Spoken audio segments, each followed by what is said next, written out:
Magandang umaga po sa ating lahat. Good morning, ladies and gentlemen, Filipino and American. Meron bang German? Kompleto tayo ngayon, international. Anyway, welcome po ang bawat isa sa Lifefield Church ngayong umaga. Ang ating pag-uusapan ay makikita sa banal na kasulatan sa aklat po ni Marcos, Kapitulo 14, talata pong 66 hanggang 72. Meron tayong konting typographical sa program natin, kaya hindi yan makikita dyan. Anyway, balikan po natin ng lumang tipan. Meron pong isang tao doon ng Panginoon na ang ngalan niya ay si Job, isang lalaki na nakatira sa lupain ng Uz. At nabanggit ko ba ang pangalan niya ay si Job? Siya ay isang mabuting tao, sumasamba sa Diyos, at ang kanyang buhay, kung ating papansinin, ay makikita nating umiiwas talaga siya sa paggawa ng kasalanan. Kaya tinawag siya ng Panginoon na isang mabuting tao. Ang produkto po ng kabutihan ng isang tao, produkto ng isang tao na hindi nagmamalakit, nagmamayabang, ay nanggagaling po sa kanyang tapat na pagsamba sa Panginoon. Ito'y lumalabas sapagkat ipinamumuhay niya ang kanyang natututunan na nanggagaling sa salita ng Panginoon. And that's why Job become upright in the eyes of God. Subalit ang kabaliktaran nito ay ang isang taong hindi marunong magpakumbaba. Kung minsan kasi po sa buhay natin, sa ating ginagawang pagsunod sa ating Panginoong Hesus, ang nakikita kasi natin minsan yung ating sarili, lalo na sa mga sitwasyon.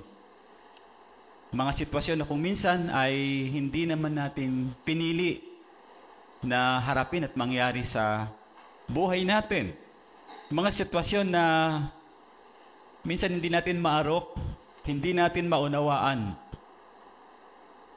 Situation sometimes that we cannot understand. Why is it here? Bakit nandoon yan sa buhay natin ngayon? Bakit siya nandun? At bakit tayo ay nandoon sa ganong sitwasyon? Maaring siguro magtaka ang bawat sa inyo kung bakit nga malimit, madalas, hindi ko alam kung anong kalagayan ng buhay ng isang tao na tayo ay nandoon sa mga ganong kalagayan. At kapag tayo ay nandoon sa ganong sitwasyon na hindi maintindihan, sitwasyon na mahirap arokin, isipin, unawain, intindihin, kadalasan po, ang isang Kristiyano ay hindi makalabas dun sa lugar na yon. Nahihirapan siya. Bagamat palagi nating binabalikan ang araw na iyon at lagi nating inaalala na tayo ay minsan tumatawag sa ating Panginoong Diyos. Ganun pa man, hindi pa rin natin alam kung kailan tayo magsisimula. Ano ang gagawin natin? Paano natin resolbahan ang problemang pinili ng Panginoon para tayo ay mailugar doon? Subalit, ano ba talagang dahilan? Bakit nagkakaroon ng ganung problema ang isang tao? Ang tunay pong dahilan, para po sa ililiwanag ng lahat, actually wala naman talagang ibang dahilan kundi ang ating sarili. Pagka nilulubos ko yung pag-aaral, bakit may problema yung tao, there are two things why people do receive problems. One reason is because of him, and the other one is because of other people. We face troubles because of our deeds, our own deeds, and what others do to us. But ganun pa rin yung sitwasyon. Sarili ang problema. Pagiging makasarili. Alam niyo po ba na hindi natin pwedeng pagkatiwalaan ang ating sarili? We cannot trust ourselves. Napakahirap. At hindi rin natin maring pagkatiwalaan ang ating isip at puso. Gayong ang Biblia, maliwanag na sinasabi na ang puso ng isang tao ay masama at marumi. Sa aklat po ni Jeremias, mababasa natin yon. So kailangan natin magkaroon ng isang kawalan ng tiwala kung ano tayo at kung ano ang ating kakayahan. Now, bakit ko nasabi yon? Dahil madalas nating nilalagay ang ating sarili sa isang mas malaking panganib upang makaranas tayo ng tinatawag nating pagkabigo. Ang sarili natin, siya yung gumagawa ng dahilan para tayo ay maging mabigo o frustrated sa buhay ng bawat mananampalataya. Come to think of it, pag-isipan niyo maigi, wala na ibang pwedeng sisihin kundi ikaw o ibang tao. Hindi natin ito pwedeng ibaling sa, Lord, bakit mo ako inilagay dito? Tandaan natin yung talata, hindi tayo bibigyan ng Diyos kahit kailan ng anumang sitwasyon na hindi rin natin pwedeng harapin at makaya. Dapat nating tandaan na ang pagpapahalaga sa sarili, tiwala sa sarili, o personal na pagmamalaki o pagmamataas, ito ay pawang mga kasalanan. Self-confidence, self-reliance, self-esteem, these are sins. Kailangan natin magkaroon ng isang kawalan ng tiwala patungo sa tunay na kahulugan ng pananampalataya na ibinibigay sa atin ng Panginoon. At itong mga bagay na ito, sinabi ko kanina, yung pagmamalaki, personal na pagmamataas, pagtitiwala sa sarili, ang mga ito ay katibayan ng katiwalian sa buhay, sa dako natin. Ito ay tunay na dadalhin tayo sa kasalanan. At ito rin ang magiging daan kung saan ang lahat ng klase ng kasalanan ay magsisimulang uusbong sa ating katawan. Once we start becoming more focused on ourselves, merong assurance na you will commit many things that will be against God. Because, on the other hand, ang gusto ng Diyos, siya ang gagalaw sa atin, siya ang kikilos sa buhay natin, not ourselves. Ang Apostol Pedro, sa mga talatang binasa kanina, mayroon siyang naging problema dito sa dakong ito. Pero kung babalikan natin yung unang kasaysayan ng kaniyang buhay, ng pagiging kaisa ng Panginoong Hesus, ang Apostol Pedro ay nagpagaling ng may mga sakit. Maliwanag yan na nakita at nabasa natin. Nagpalayas ng mga demonyo. Bakit niya nagawa ito? Dahil ang Panginoon ang siyang nagbigay ng kapangyarihan sa kanya. Ito hindi galing sa kanya. Hindi ito self-made, self-man-made, self-invention. Things that the Apostle Peter does when he has that power to heal and cast out demons, it comes from God. It does not come from him. Hindi nang galing ito sa kanya.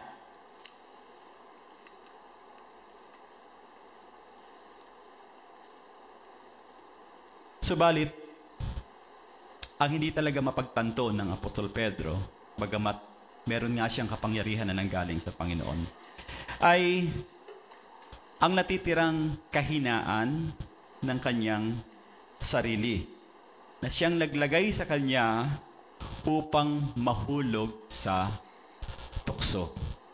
At yun ang kanyang eksaktong karanasan dito po sa mga talatang ito na mamaya-maya titignan natin. Natutunan ng Apostol Pedro na mapanganib ang kahihinatnan ng pagkakaroon ng isang tao ng tiwala sa kanyang sarili.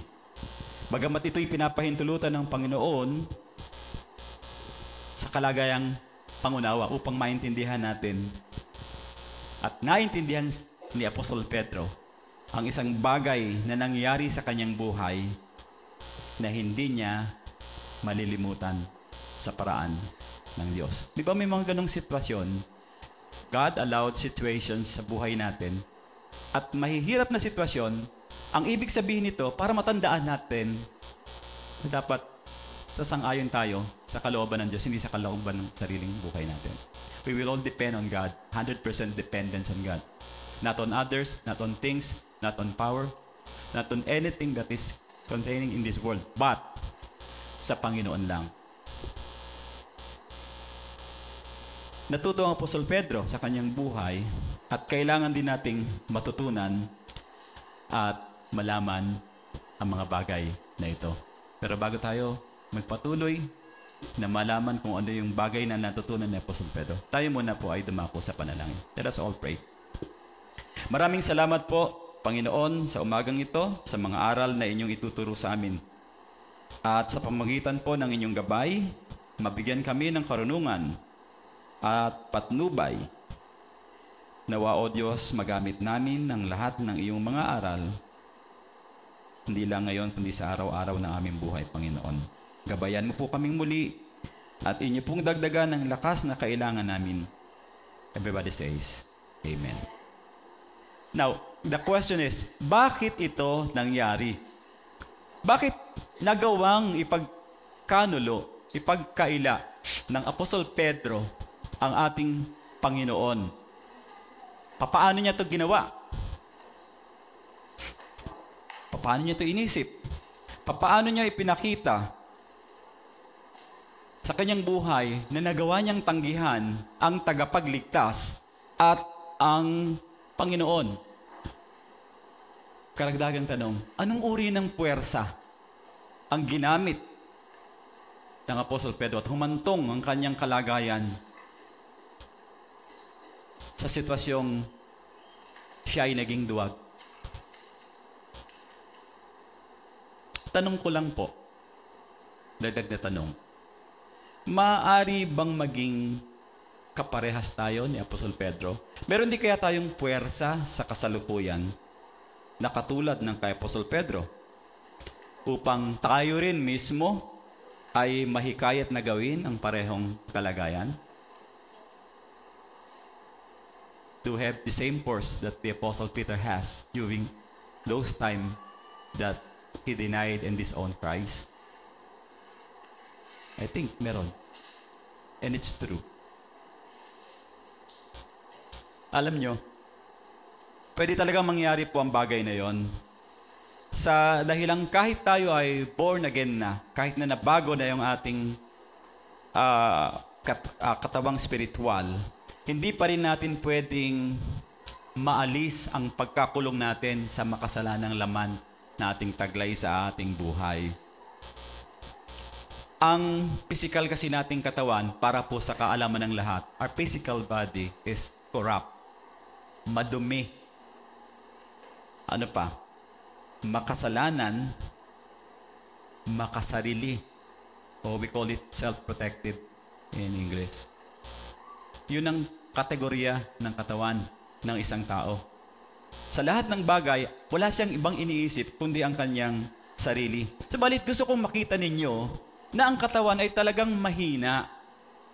Subukan niyo yung daliri niyo baliin kung di kayo umaray.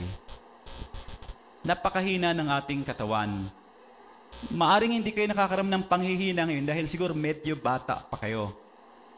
Nasubukan ko minsan nung umuulan ng malakas. Totoong confession to, tumutulo yung bubong sa ceiling namin. Dati ko namang ginagawa yan, umaakit ako sa taas, sa ceiling, para tignan kung nasaan nanggagaling yung butas. Lalagyan ko ng elastosil. May plugging pa tayo, elastosil. Hindi ko alam kung anong ginagamit nyo.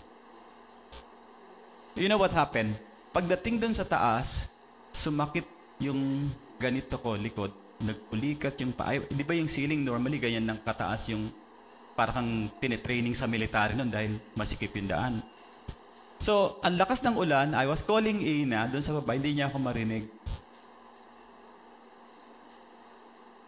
Malupit yung sakit na naramdaman ko doon sa taas ng ceiling namin. Hindi ko may paliwanag. And then finally, naisip ko, dati ko namang ginagawa to, bakit ngayon sumakit? And then I realized, alam niyo na siguro yung sagot, iba na pala yung edad ko ngayon compared dati. Medyo lang, Pastor. Medyo matanda na. patunay na talagang hindi magtatagal yung katawan natin in becoming strong. This will not last. Manghihina tayo.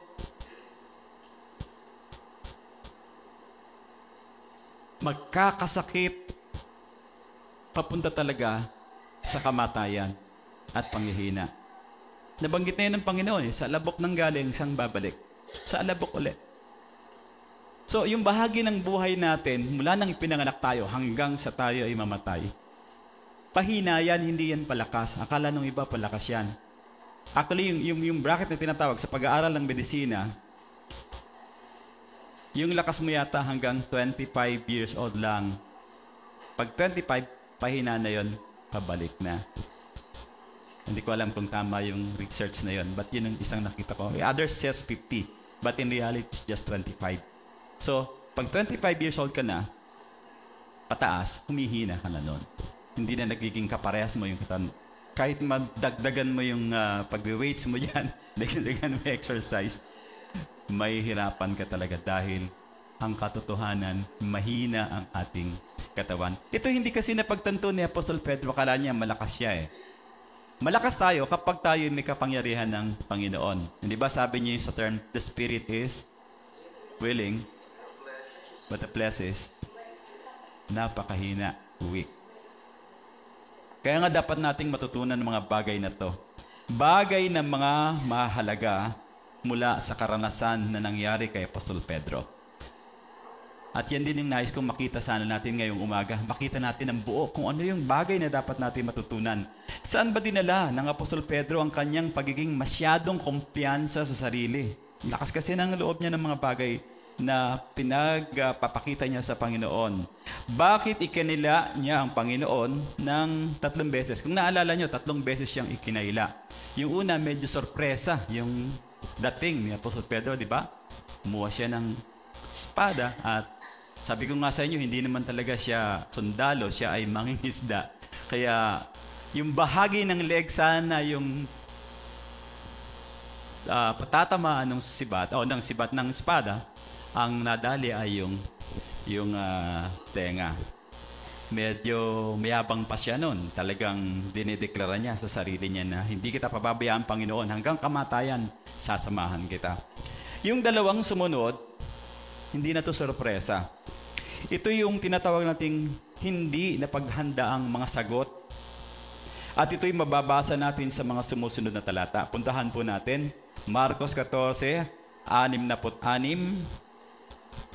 Kabanata 14, mga talatang 66 hanggang talatang 68. Mark chapter 14, verse 66 up to 68. Okay po, basahin natin.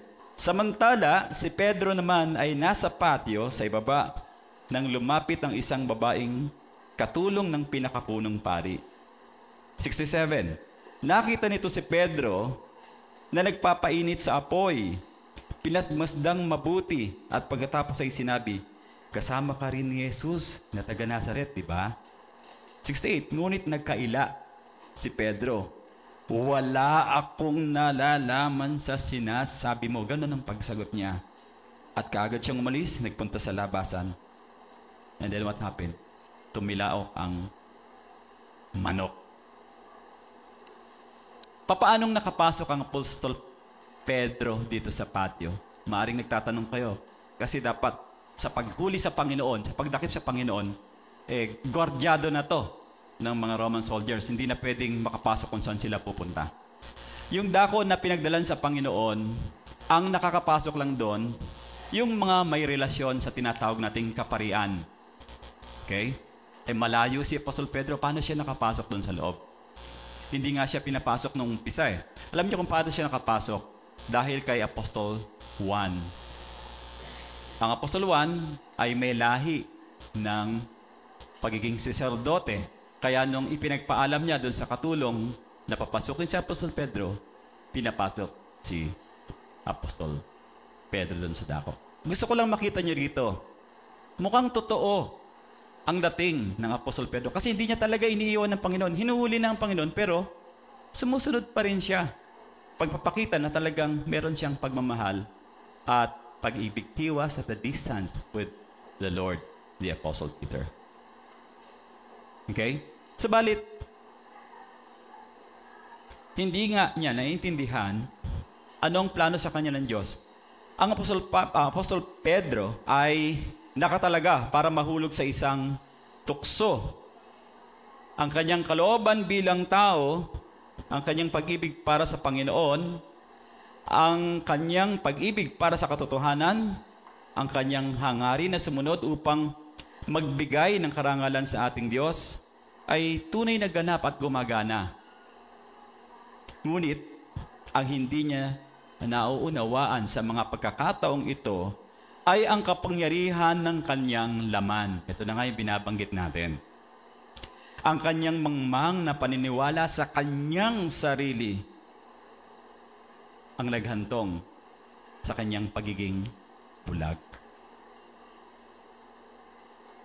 Whenever people claim to themselves na I am the best, ako yung magaling, the starting point is yung taong yon may tendency maging bulag. Hindi niya nakikita ang katotohanan. Kami nagtanim. Kami ang nagbungkal ng lupa, kaya kayo nakakakain ng bigas. Yun ang sabi ng mga magsasaka. Bulag. Bakit? Saan kayo nagtatanim? Sa lupa. Sinong may-ari ng lupa? Kanino galing yung hangin na kailangan ng halaman? Kanino galing yung araw na dapat sumikat sa mga halaman? Di ba sa Panginoon? Ang tawag nga natin sa gamit natin, ari-arian. Anong ibig sabihin? Hindi talaga sa atin. The real owner is God, not us.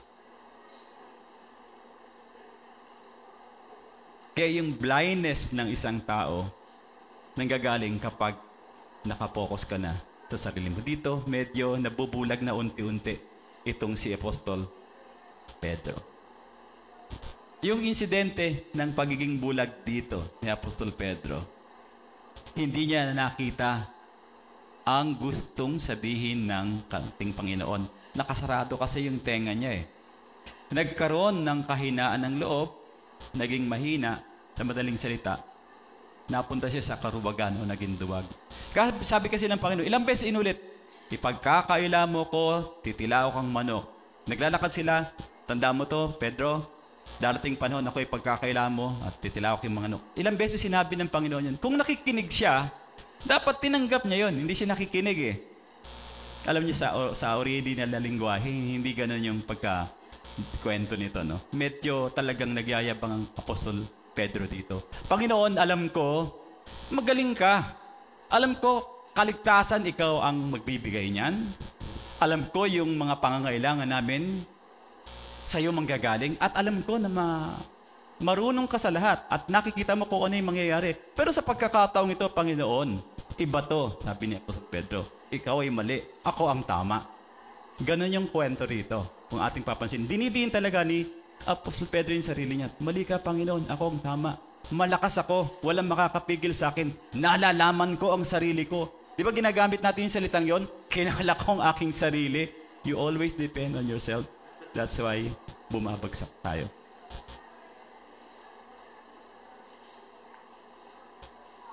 Ito lang sitwasyon na to kung sasabihin mo matagal ka na nag-aral pagkatapos hindi ka na magpe-prepare para sa message, magdidepend ka na sa sarili mo. Magkakaroon ka talaga ng pagkakamali sa pagbibigay ng mensahe.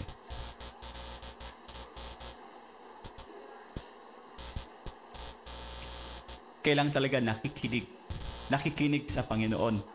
Nagkakaroon tayo ng kahinaan ng loob, nagiging mahina tayo, na nagiging duwag tayo dahil natalo tayo ng sitwasyon na hindi natin inaasahan na darating sa atin. We call it unexpected expectation.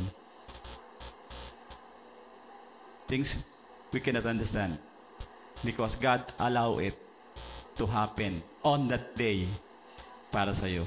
And the purpose for us to grow and to depend on God.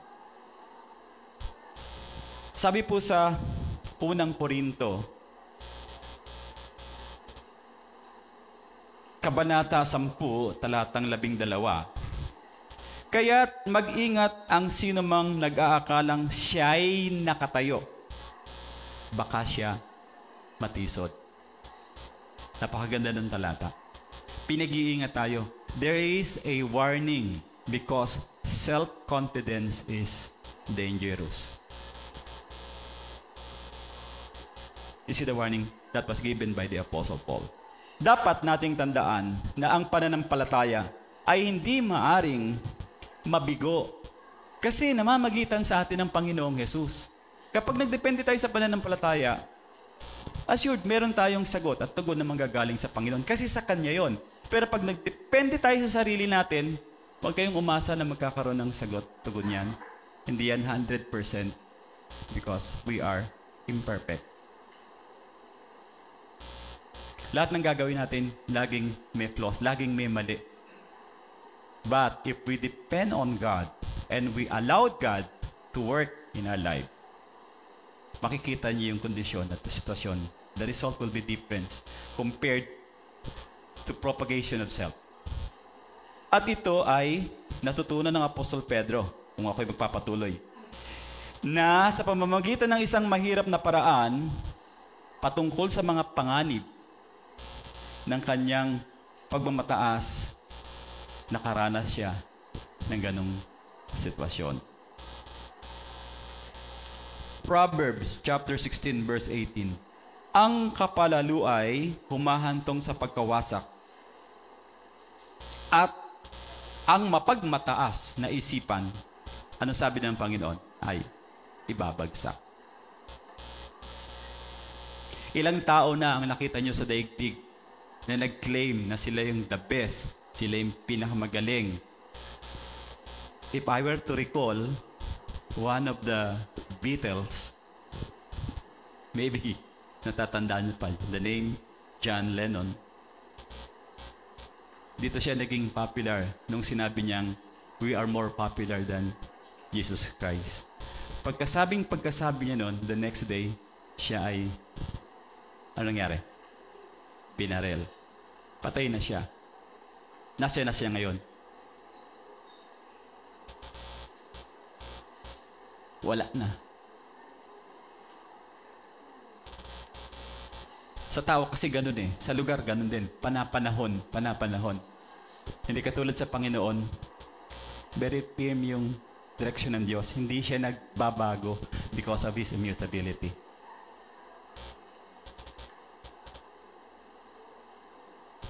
Well, it is my prayer, dinadalangin ko po, na ating matutunan, bigyan ng pagpapahalaga, at maimulat, hindi tayo maging bulag, natin ang ating mata, ganitong klase ng pagkakamali. Tandaan natin, napakahalaga ng pagpapakumbaba. Ang mga pagpapatunay ng katuroang ito, ng pagpapakumbaba, ay makikita natin sa mga sumusunod na kabanata ng buhay ni Apostol Pedro, na kung saan kanyang sinabi, natutunan niya kasi ito eh. Sometimes kailangan matutunan mo ito para hindi mo na siya gawing muli eh. Hindi ba? Ano ba talaga yung kahulugan ng success? Bumagsak ka, tapos natuto ka, nakaahon ka. Sa akin yun na nakikita kong meaning ng success. You become fruitful by allowing God to continually work sa buhay mo. Kasi yun, na-recognize mo na mali yung ginawa mo. Nakagawa ka na isang bagay na hindi mo, sabihin natin sinasadya.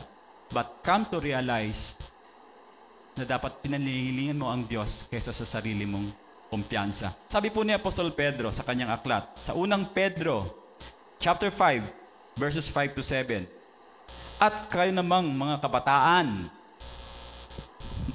tinitignan ko yung mga kabataan, pasakop kayo sa pinuno ng iglesia. Magpakumbaba kayong lahat sapagkat nasusulat, sinasaway ng Diyos ang mga mapagmataas. Sa kabilang banda, ngunit kinaluluguran niya ang may mababang kalooban. Natuto si Apostol Pedro. Dati hindi siya ganun, pero ngayon ang galing niya sa bibig niya, mali pala yung kanyang ginagawa. Talatang 6, kaya nga, pasakop kayo sa kapangyarihan ng Diyos at dadakilain niya kayo pagdating ng takdang, popular to, panahon. At talatang 7, ipagkatiwala nyo sa Kanya ang inyong mga alalahanin sa buhay sapagkat ang Diyos ay nagmamalasakit sa atin. Kung meron man tayong mga alalahanin, huwag natin sarilinin. Minsan may mga tao anong problema mo? Wala, ako lang to, kaya ko to. Ako lang makakaalam nito, hindi ko pwedeng sabihin sa'yo. Siguro kung sasabihin mo sa Diyos, okay lang. Pero minsan mali na gawin natin sa buhay natin, naakuin natin ng lahat ng pasakit. Napakahirap nun. Ano ba yung pelikula ni Sharon? Pasan ko ang... Pasensya na kayo, yung inabot kong palabas. Pasan ko ang daigdig. Sino ba talaga ang may pasan ng daigdig? Hindi naman tayo eh. Pati doon parang may problema, no? Pati sa title, no? It's God ang nagpasan ng hirap natin. Siya ang nagbayad ng ating mga kasalanan. Alam nyo ba na ang pagiging bulag, meron itong kasunod. Sinusundan ito ng pagpapaimbabaw. At ito ay halimbawa ng mga nakita nating mga nakaraang aral, ang mga Pariseo. Di ba tinawag sila ng mga bulag ng Panginoong Hesus? Basahin natin ang talata sa Mateo 15:14.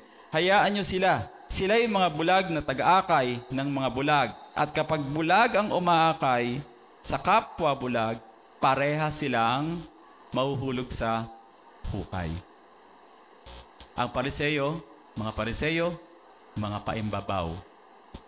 Kasunod ng kanilang pagiging bulag. Hindi nila tinatanggap ang Panginoon. Hindi sila naniniwala sa turo ng Panginoon.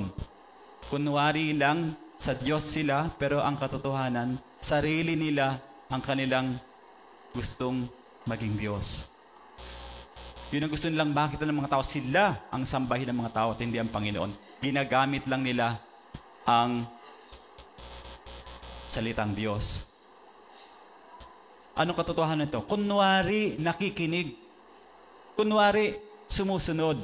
Pero nandun yung salitang kunwari. Si Apostol Pedro, kunwari nakikinig sa Diyos. Pero sa loob niya, hindi. Mas gusto niyang sundin yung kanyang kalooban. Ano ba yung mga katagang kasunod nito? Ito madalas naririnig niyo. Alam ko na yan. Yung salitang yun. Alam ko na yan. Parang dun sa kabila, mayroong mga nagsasalita ng ganun. Alam ko na yan. Parang alam na nga nila lahat. Parang alam mo na kung ano ang mangyayari sa susunod. Bakit? Ikaw ba ang Panginoon at alam mo na ang lahat? Kahit kailan, hindi dadating sa buhay natin na malalaman natin ang lahat. O, papatunayan ko sa inyo, ilang taon ng pag-aaral ng medisina? Okay, 10. Ilan ang pag-aaral ng engineer? Nursing, na course namin ni Pau. O, i-add natin, ilan na yon? Ilang years ang pag-aaral ng law? Kulang tayo, hindi kakapusin tayo. Kung aalamin natin lahat, di natin kakayanin. Ang tanging nakakaalam ng lahat, ang Panginoon. Kaya masama na tayo nagkukunwari. Sabihin natin totoo, Panginoon, hindi ko alam.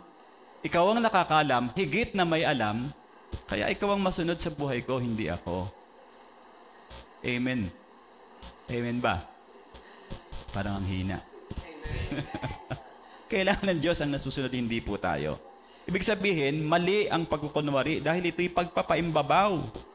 Ang tunay na pagiging Kristiyano ay hindi rin garantiya na tayo ay hindi mabibigo. Lalo na sa pagsunod natin sa Panginoon. Kailangan nating asahan na kung minsan may hinihingi ang Panginoong Hesus na mas higit pa sa ating ibinibigay. Kaya dapat natin itong tanggapin. Di ba may mga ganong sitwasyon? Meron kang hinihingi pero may gustong ipagawa sa iyo ang Diyos na mas kailangang higitan mo at bigyan ng oras, ikaw naman ay hindi sumusunod. At ang binibigyan mo ng pabor, yung iyong whims and caprices sa buhay, yung gusto mong mangyari. It will not work. Uulit-ulitin ko yan, hindi mangyayari ang lahat ng plano mo, lalo na kung ito ay planong pangtao lang. Or we categorize it as human's viewpoint. It should be the divine perspective that will be or become our priority.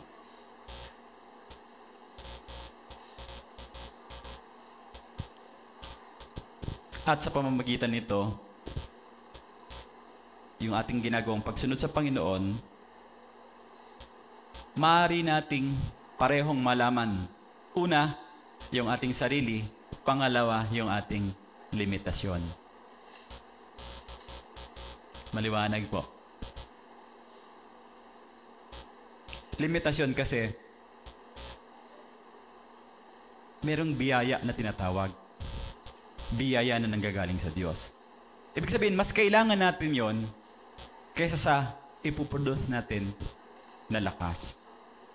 Hindi naman tayo magiging malakas kung hindi sa biyaya ng Diyos. Hindi naman natin mabibili ang isang bagay kung hindi sa kalooban ng Panginoon. Hindi naman natin makain ang isang bagay kung hindi dahil sa Kanya. Hindi tayo makakasunod sa mga pinag-uutos niya kung hindi niya tayo bibiyayaan ng lakas at isip para gawin ang tama kung ano yung plano ng Panginoon sa buhay natin.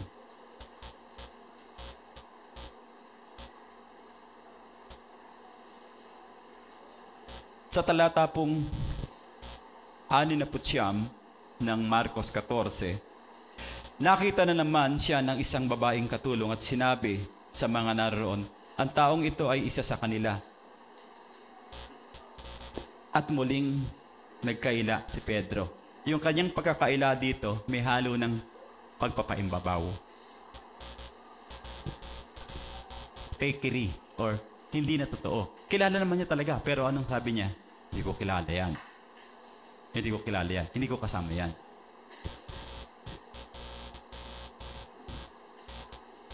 Pinagmamalaki niya ng masyado ang kanyang sarili.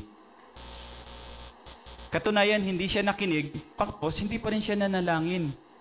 Kung babalikan niyo yung kwento, di ba? Sabi ng Panginoon, manalangin kayo kasi malapit na, darating na ang oras. Sumilip ang Panginoon, tinignan si Apostol Pedro. Anong ginagawa? Tutulog.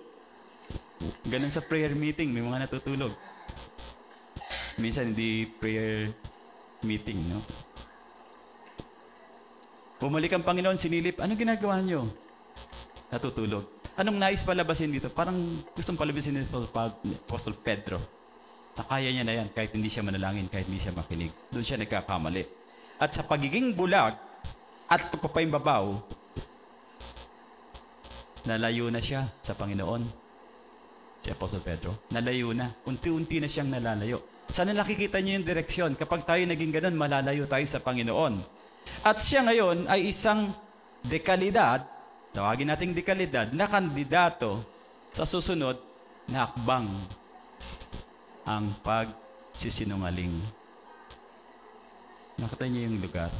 Nagsimula sa pagiging bulag, naging paimbabaw, and then lately, nagsimula na siyang magsinungaling. Talatang 70, makalipas ang ilang sandali, sinabi kay Pedro nang nakatayo roon, talagang isa ka sa kanila. Taga-Galilea ka eh. Di ba? Sagot ni Apostol Pedro, "No ka, mamatay man ako. Talagang hindi ko nakikilala ang taong yan." At sa orihinal na lengguwahe, may mga mura na nanggaling sa bibig ng Apostol Pedro. Bagay na hindi inaasahan, pero sabi ko kanina, hindi pinaghahanda ang pagkakataon na nangyari sa buhay ni Apostol Pedro. Tanong, paano nila nalaman na siya ay isang taga Galilea? Meron ba siyang paraphernalia o palatandaan na talagang siya ay taga Galilea? Para lang mapatunayan natin na talagang taga doon siya, basahin po natin ang aklat ni Mateo, Kabanata 26, talatang 73. Makalipas ang ilang sandali, lumapit kay Pedro ang mga naroroon. Hindi lang kasi yung kanina may binanggit tayo na babae. Dito, hindi maliwanag yung pagkatukoy yung gender.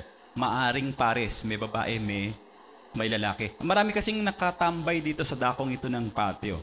Tuloy ko yung pagbasa. Sabi nila, isa ka nga sa mga tauhan niya. Halatang halata. Saan? Sa punto ng iyong pagsasalita. Ikaw ay taga Galilea. Tignan niyo kung gaano katalino ang Diyos. Na-expose si Apostle Pedro sa kanyang pagsisinungaling. Di ba kanina siya ay bulag na naging hypocrite, nagpapaimbabaw. And then lately, nagbunga na yung kanyang paggawa ng mga mali. Naging sinungaling siya ngayon. Hindi pa rin siya makalusot because huling-huli siya. Taga dun ka. Halatang halata namin ang iyong punto.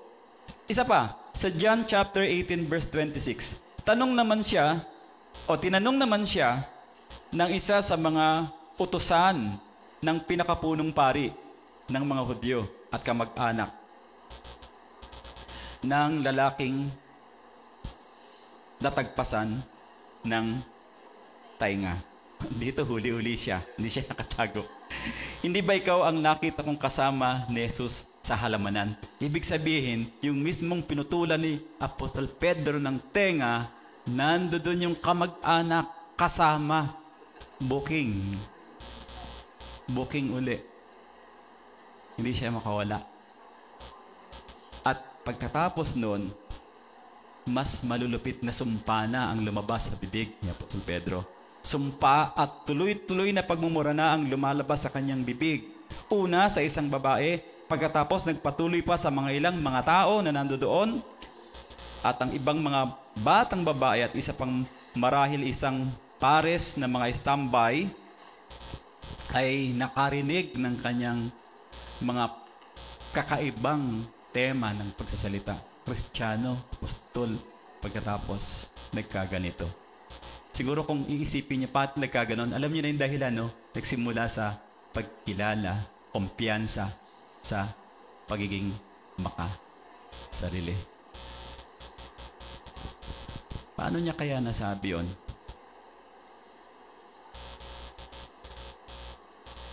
Ang mga salitang ito ni Apostol Pedro ay hindi nakasalig sa pananampalataya.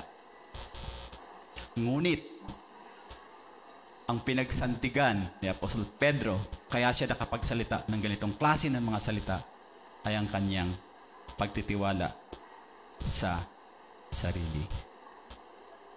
Napakapangit na sitwasyon kapag tayo ay magiging ganon, mga kapatid.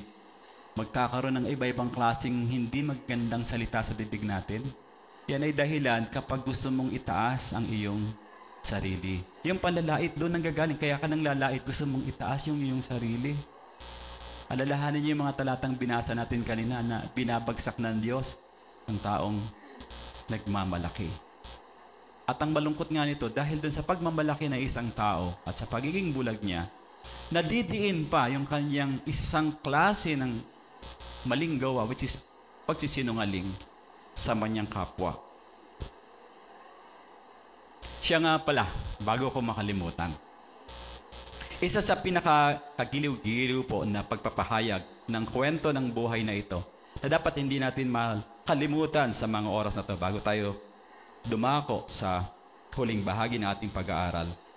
Sa buhay po ng Apostol Pedro ay matatagpuan natin ang isang talata na nais kong buksan natin sa Lucas, Kapitulo 22, talatang 61 hanggang 62.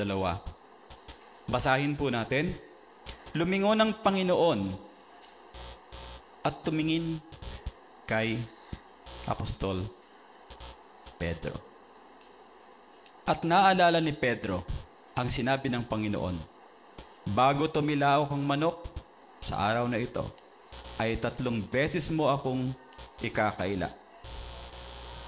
lumabas si Pedro, yung ating huling talata, at umiyak ng buong pait.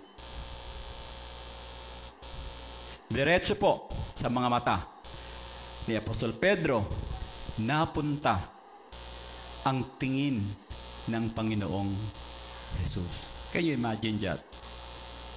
Habang ang Panginoong Jesus ay dadalhin sa susunod na fake trials, lumingon ang Panginoong Jesus, tumingin sa mata ni Jomel, ni Brother Romy, ni Apostol Pedro.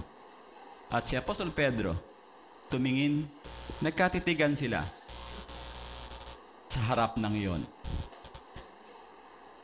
Marahil, dito natatapos ang kanyang pagsubok.